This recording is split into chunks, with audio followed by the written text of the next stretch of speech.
Craig, and today I'm going to be talking to you about the gun market, specifically with rifles. Yeehaw! Yeehaw! America! Bear. If you've turned on the news, if you've looked in the news, if you've read about the news, if you've even heard the news, you know that guns are always in the news. Just yesterday, Dick's Sporting Goods announced that they're no longer going to sell, carry, and distribute AR-style rifles and high-capacity magazines. Also in the news are the tragic events of the Columbine Massacre, the Sandy Hook Massacre, and most recently, the Florida State High School Massacre, where children were killed. These are all school shootings, but shootings are not just occurring in schools. They occur in theaters, they occur on the roadways. Shootings occur all the time. We've assembled a price and quantity graph. This is our supply and demand graph. You can see that the supply is relatively constant. Gun manufacturing has always been big in the United States, and it is not going anywhere. The supply continues to increase as businesses expand on their billions in revenue every year.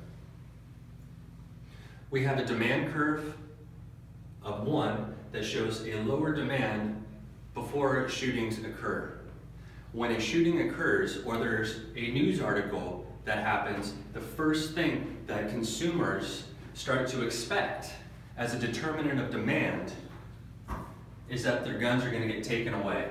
We're going to take away your guns. You're not going to have any more guns. This is completely not true.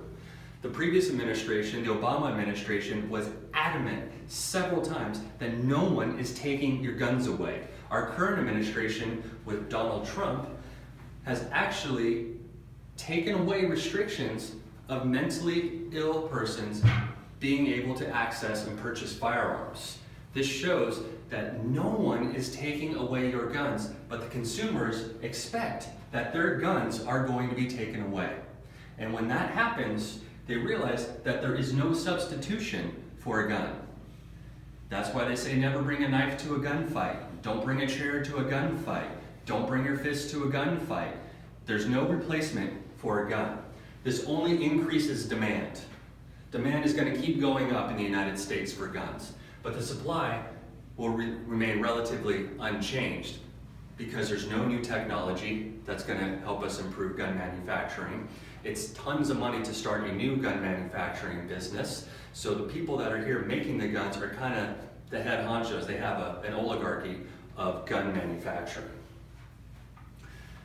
The shift to the right is the increase in demand. We can show you what data that background checks by the Department of Justice have been going up approximately 2 million background checks a year.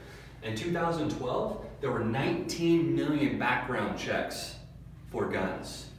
By 2014, that had jumped to 23 million per year. That's per year with background checks. After the Sandy Hook Massacre, Newsweek coined a phrase, the Obama effect. And in the year after the Sandy Hook, there were 3 million gun sales alone, just in the United States, just in that year. This moves the new equilibrium point to the right. Since our supply remains unchanged, but our demand increases, this makes a massive shortage. There's a massive shortage of guns in the United States. The suppliers literally cannot keep up with demand. There is unlimited demand in the United States, and there is limited supply. That creates a shortage that will increase the price of guns, that will increase the price of all the firearms that are sold. Previously, in 2012, a rifle was around $700, depending on the manufacturer and all the other little gadgets that you can get with it. Now, the price was about $1,200 in 2014, and that price is going to keep going up. The NRA can try to spin things however they want. They're going to say that they're going to take your guns away. They're going to say that you need guns to protect yourself. They're going to use everything in their power to make sure that this demand keeps going to the right. There's nothing to slow the demand of guns. So as long as the demand keeps shifting to the right, you're going to keep seeing an increase in quantity of background checks and firearm sales.